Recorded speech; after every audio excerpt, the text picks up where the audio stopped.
Times network ద్వారా గుర్తించబడ్డ India's number 1 varicose veins hospital ఎవిస్ ని సంప్రదించండి. ఇండియాలో ఇప్పుడు ఒక యావరేజ్ 50-year-old 60-year-old అని తీసుకున్నాము అంటే ఆల్మోస్ట్ 60-70% మందికి హై బీపీ ఉంటుంది. దాని వలన ఏమవుతుంది అంటే జనరల్ పాపులేషన్లో మళ్ళీ పేషెంట్స్లో కిడ్నీ ఫెయిల్యూర్ అనేది ఎక్కువ ఉంటుంది. సో ఇప్పుడు మనము ఆ ట్రయాడ్ తీసుకున్నాం అనుకోండి, ట్రయాడ్ కాకపోతే ఇంకా 4 ఫ్యాక్టర్స్ తీసుకున్నాం అనుకోండి. ఏంటి? High BP, diabetes, raised cholesterol, మళ్ళీ ఒబిసిటీ. ఈ 4 ఉన్నాయనుకోండి, అన్ని కొద్దిగా కిడ్నీ మీద ఎఫెక్ట్ చేస్తాయండి. ఇవి 4 కలిపి ఉన్నాయి అంటే ఇంకా చాలా ఎఫెక్ట్ ఉంటుందండి. ఇప్పుడు నేను ఇంగ్లాండ్లో చూసినప్పుడు నార్మల్గా ఏముంటుంది అంటే ఇప్పుడు 60-year-old chances of blood pressure అంటే 20% ఉంటుంది. ఇండియాలో ఆల్మోస్ట్ 60% ఉంటుంది. సో బీపీ అన్నది కామన్ కాబట్టి అది కిడ్నీ మీద ఎలా ఎఫెక్ట్ ఉంటుంది అన్నది తెలుసుకోవడం ఇంపార్టెంట్ అండి. సో ఇప్పుడు నార్మల్గా బ్లడ్ సప్లై ఉన్నట్టు అన్ని అవయవాలకు ఉంటుంది, కానీ కిడ్నీలో ఏమవుతుంది అంటే కిడ్నీస్ బ్లడ్ని ఫిల్టర్ చేయాలి కాబట్టి ఆ ప్రెషర్ ఎఫెక్ట్స్ అన్నవి ఎక్కువ కనబడతాయి. దాని వలన కిడ్నీ ఫెయిల్యూర్ అన్నది ఎక్కువగా ఉంటుంది. ఎస్పెషల్లీ ఏమవుతుంది అంటే ఎవరికన్నా ఒక కిడ్నీ తీయాల్సి వచ్చిందన్నా లేకపోతే ఏదైనా ఆపరేషన్ వలన ఒకవైపు కిడ్నీ ఎఫెక్ట్ అయింది అంటే ఆల్మోస్ట్ 2 కిడ్నీ బ్లడ్ సప్లై కూడా ఒక్క కిడ్నీకి వెళ్తుంది కాబట్టి దాంతో డ్యామేజ్ అయ్యే ఛాన్సెస్ ఎక్కువగా ఉంటాయి. సో ఈ బీపీ వలన ఏదైతే ఫిల్టర్ మెకానిజమ్స్ ఉంటాయో అవి డ్యామేజ్ అవుతాయి కాబట్టి కిడ్నీ ఫెయిల్యూర్ సెట్ అవుట్ అవుతుంది. దాని వలన ఏమవుతుంది అంటే బీపీ కంట్రోల్ యాక్చువల్లీ వచ్చేసి కిడ్నీ నుంచే వచ్చే హార్మోన్స్ తోని కంట్రోల్ ఉంటుంది. సో కిడ్నీ ఫెయిల్యూర్ అయింది అంటేను ఆర్ స్టార్ట్ అవడం మొదలైంది అంటే ఈ హార్మోన్స్ అలా వచ్చి ఎక్కువగా ప్రొడ్యూస్ అవుతాయి.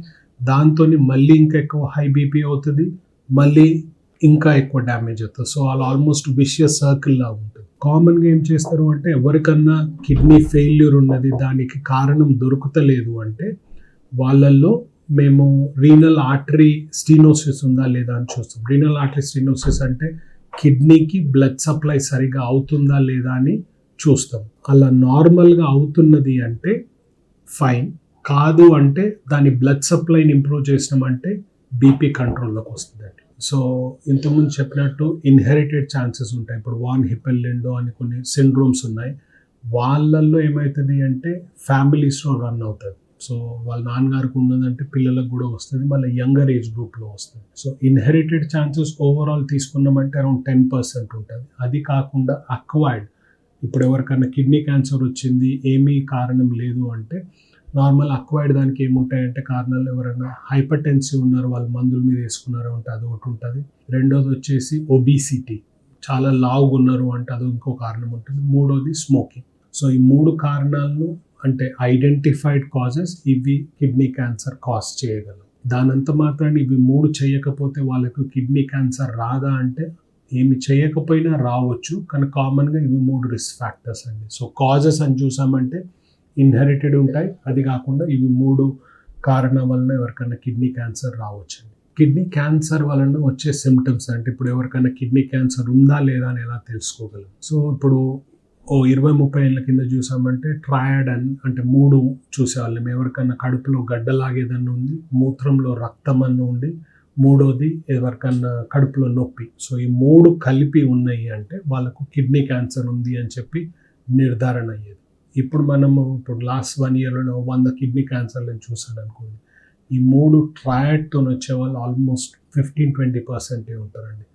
కామన్గా 80% కిడ్నీ క్యాన్సర్ కనబడేది, డిటెక్ట్ అయ్యేదల్లా పేషెంట్కి సిమ్టమ్స్ ఏమి లేవు, వాళ్ళు మాస్టర్ హెల్త్ చెకప్ అన్నా లేకపోతే దేని కొరకెళ్ళిన అల్ట్రాసౌండ్ స్కాన్ చేయించుకున్నప్పుడు కిడ్నీలో ఈ గడ్డ తెలిసి దాని తర్వాత ఇన్వెస్టిగేషన్ చేసి ఇది క్యాన్సర్ అని పసిగడుతున్నాం. సో కామన్గా ఏదైనా క్యాన్సర్ తీసుకున్నామంటే ఎర్లీ స్టేజెస్, ఎప్పుడైతే మనం దీన్ని క్యూర్ చేయగలమో అప్పుడు సిమ్టమ్స్ ఉండవు.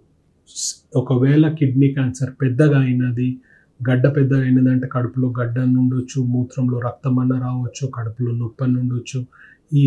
ఈ సిమ్టమ్స్తోని ప్రజెంట్ అయినాము అంటే ఆల్రెడీ లేట్ అన్నట్టు ఉంటుంది. సో ఎవరికన్నా కిడ్నీ క్యాన్సర్ మేము క్యూర్ చేయగలిగినాము అంటే కామన్గా ఏముంటుంది అంటే వాళ్ళకి సిమ్టమ్స్ ఏమి ఉండవు. స్క్రీనింగ్ అంటే హెల్త్ స్క్రీనింగ్ కొరకు వెళ్ళినప్పుడు అల్ట్రాసౌండ్ స్కాన్లో కిడ్నీ ట్యూమర్ దొరికింది అంటే జనరలీ అవి 80-90% ఛాన్స్లో క్యూర్ అయ్యే ఛాన్సెస్ ఉంటాయి. కిడ్నీ క్యాన్సర్ ట్రీట్మెంట్ అలా ఇప్పుడు ఏదైనా క్యాన్సర్ చూసామంటే మనకు 3 స్టేజ్లు ఉంటాయి. ఒక స్టేజ్ ఏంటంటే ట్యూమర్ అలా వచ్చి కిడ్నీ ఏదైతే అవయవంలో ఉందో దాంట్లోనే కొద్ది పార్ట్లో ఉంది. రెండోది ఆ కిడ్నీ మొత్తం ఇన్వాల్వ్ అవుతుంది. మూడోది కిడ్నీ వదిలేసి క్యాన్సర్ ఇంకా బాడీలో వేరే ఆర్గన్స్కి స్ప్రెడ్ అయినది. సో ఇప్పుడు మనం ఫస్ట్ స్టేజ్ చూసాము అంటే ఫస్ట్ స్టేజ్లో వేరే కిడ్నీలోనే ఒక పార్ట్లో క్యాన్సర్ ఉంది అంటే ఇప్పుడు ఇండియాలోనే కాదు ఎక్కడన్నా వరల్డ్లో వెళ్ళినా కానీ దానికి కరెంట్ స్టాండర్డ్ ఏమి అంటే కిడ్నీ మొత్తం తీయము, ఆ గడ్డనే తీస్తాం. కిడ్నీ మొత్తం తీయకుండా కిడ్నీ ఫంక్షన్ని ప్రిజర్వ్ చేస్తూ నెఫ్రాన్ స్పేరింగ్ సర్జరీ అంటాం. సో ఆ గడ్డనే తీస్తాం అన్నట్టు. దీంట్లో రోబోటిక్ సర్జరీ బెస్ట్ వే. ఎందుకంటే నార్మల్గా ఇవాళ ఆపరేషన్ చేసినాము అంటే రేపటికల్లా వెళ్ళిపోవచ్చు, క్యాన్సర్ క్యూర్ అవుతుంది, మళ్ళీ కిడ్నీ ఫంక్షన్ కూడా ప్రిజర్వ్ అవుతుంది. సో ఎవరికన్నా కిడ్నీలో చిన్న గడ్డ ఉన్నది అంటే స్టాండర్డ్ ట్రీట్మెంట్ అలా పార్షల్ నెఫ్రెక్టమీ అన్న నెఫ్రాన్ స్పేరింగ్ సర్జరీ అన్నట్టు. అలా కాకుండా కొద్దిగా ఎక్కువ అయినది కిడ్నీ మొత్తం ఇన్వాల్వ్ అయినది అనుకోండి, అటువంటి పరిస్థితుల్లో మేము రాడికల్ నెఫ్రెక్టమీ అంటాం. ఏది అంటే కిడ్నీని మొత్తం తీస్తాము, దాని చుట్టూ ఉన్న ఫ్యాట్ అంతా తీస్తాము, అక్కడ ఏమైనా లింఫ్ నోడ్స్ ఏమైనా ఉంటే వీలైతే తీస్తాం. సో ఇవేమి అంటే రాడికల్ నెఫ్రెక్టమీ అంటాం. దీంతో కూడా క్యూర్ అయ్యే ఛాన్సెస్ ఉంటాయి, కానీ ఒక కిడ్నీ ఫంక్షన్ పోతుంది కాబట్టి ఇంకో కిడ్నీని కాపాడుకోవాల్సి వస్తుంది. అలా కాకుండా మూడో stage kidney cancer already spread అయిపోయినది, లంగ్స్కి స్ప్రెడ్ అయినది, లేకపోతే లార్జ్ లింఫ్ నోడ్స్లో స్ప్రెడ్ అయినది, లేకపోతే బోన్స్కి స్ప్రెడ్ అయినది అనుకోండి. ఇప్పుడు ఒక 2-3 ఏళ్ళ వరకు మేము ఏం చేసేవాళ్ళము అంటే కిడ్నీని మొత్తం తీసేసి తర్వాత మందులు ఏమన్నా ఇచ్చేవాళ్ళం.